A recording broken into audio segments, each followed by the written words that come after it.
Hi everybody, welcome to the Freeze Panes additional tip here. So what Freeze Panes does, it just helps you to view data a little bit more efficiently. Um, so it's easier to kind of move through data and understand where you're at. So if you have this, notice it's a little bit different. It's actually easier on Macs. I'm working on a PC. I'll talk through the Mac one here in just a second. So notice if I scroll down in this data, I don't actually know like where I'm at. So if I was like clicked in this cell, I don't actually remember what's in L or maybe over here like in this one, like, well, is this profit? Is this sales? Is this discount? Like, I don't know because I can't see that header. What we can do is we can actually freeze this top row. First, I like to always bold these, so I'll bold this.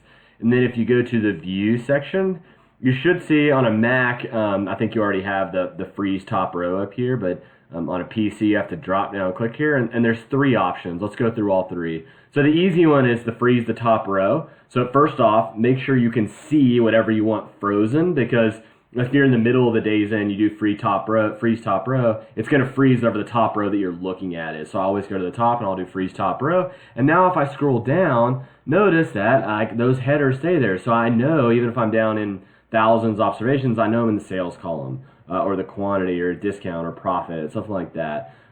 This does make life a little harder. So if you're selecting data like Control or Command Shift up, it doesn't go to the top. It just like it'll highlight up there, even though notice that I'm still in like row 180, something like that. Even if you do Control, it does that. So that's kind of frustrating. I don't love that, but that's kind of part of it. Mac people, you should see just freeze the top row. So to unfreeze it, I'm just gonna unfreeze, and so you'll notice now I can freeze top row, unfreeze panes.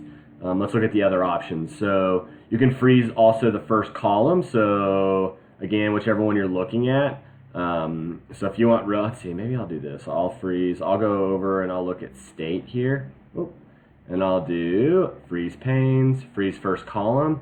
And now if I go to the right, notice that state column always freezes there. And I don't actually know what happens. And you can't go left, which is really, really frustrating. So that stinks. But I'll unfreeze that. And now if we go left, and we'll go back over there.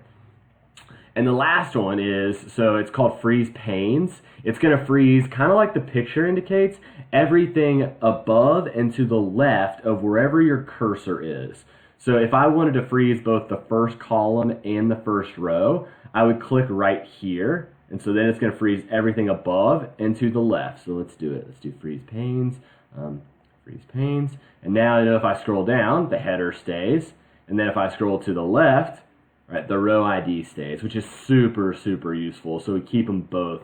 And again, you can kind of pick however you want, so I'll unfreeze these. Let's say you wanted, let's see, you also wanted order and ship date in there to be frozen. So again, I'll go here and it'll freeze everything to the left. Actually, I need to go here. So it'll go everything to the left and everything above. So freeze panes, freeze panes.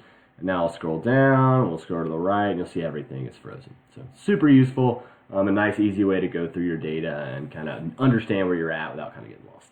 Hope this was helpful.